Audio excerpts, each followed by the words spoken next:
In today's video, we're going to talk about setting boundaries for self respect, for you to be able to feel like you're in alignment with the life that you would prefer to live. And when you start to grasp the concept of other people's tension is not yours to fix, you start to step in to a true, powerful version of you that no longer has a concept of the outer world, of needing to fix it, of needing to abide to certain situations and people. But knowing that when you have the strength to be within your own body, that you now have the power to use the word no. And finding the power to be able to say no to people can make you feel uncomfortable.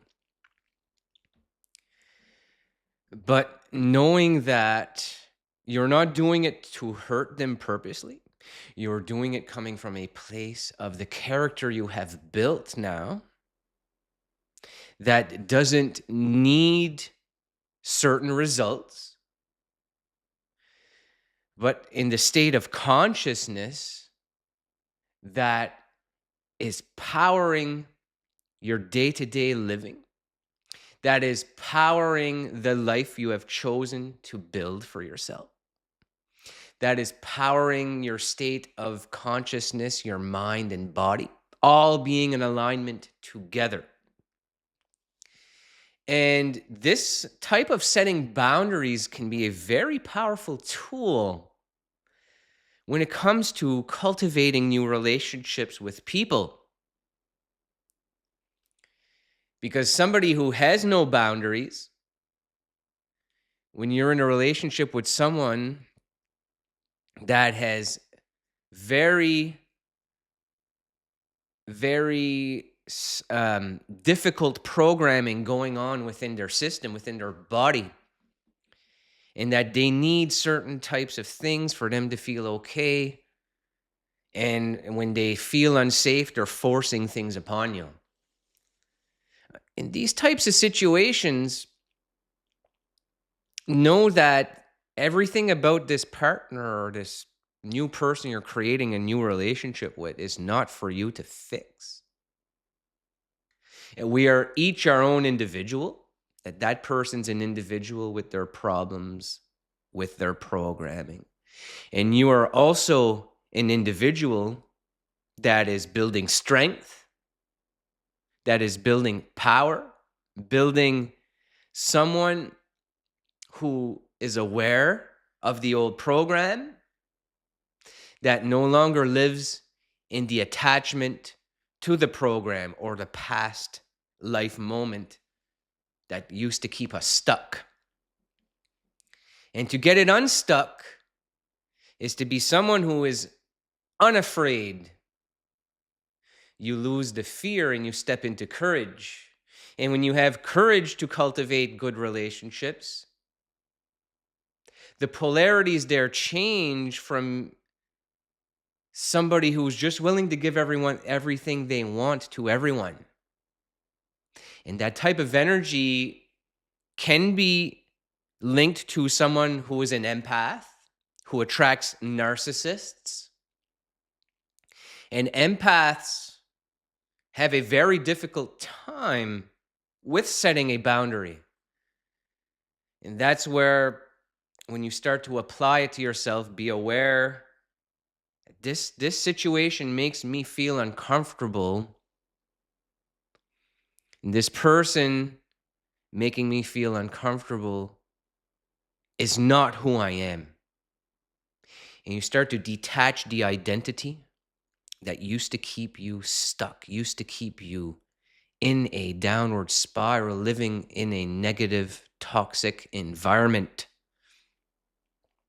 and you change that field of energy around your body from someone who needs things to someone who is being successful, being attractive, being a strong individual that is not afraid to say no, that is not afraid to set boundaries when other people are overstepping what is comfortable for us within a relationship.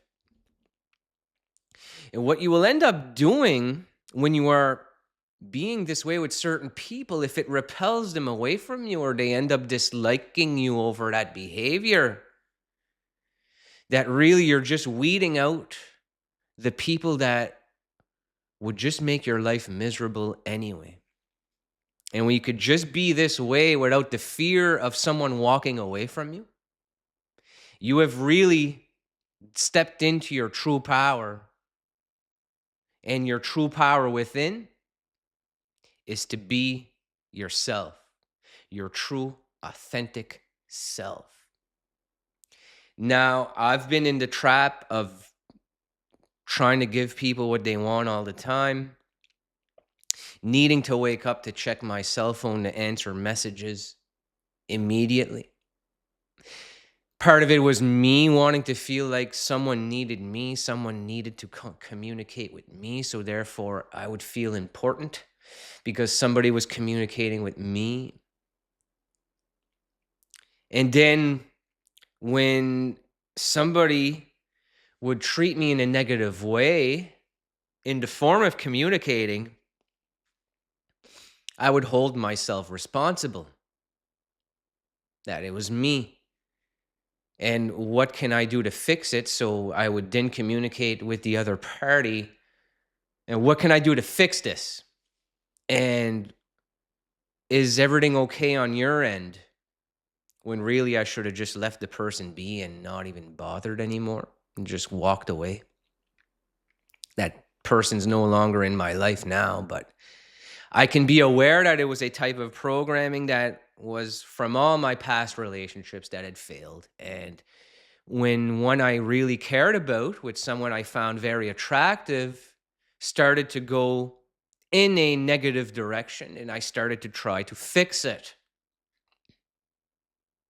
When really I could have set the boundary that I don't tolerate that and I don't need to chase after that relationship, that person. I could have immediately just said, I don't like the way you communicate with me. And if they don't like it, good. That would have been the last message. You walk away. When I said I was really attached to the result with that person. So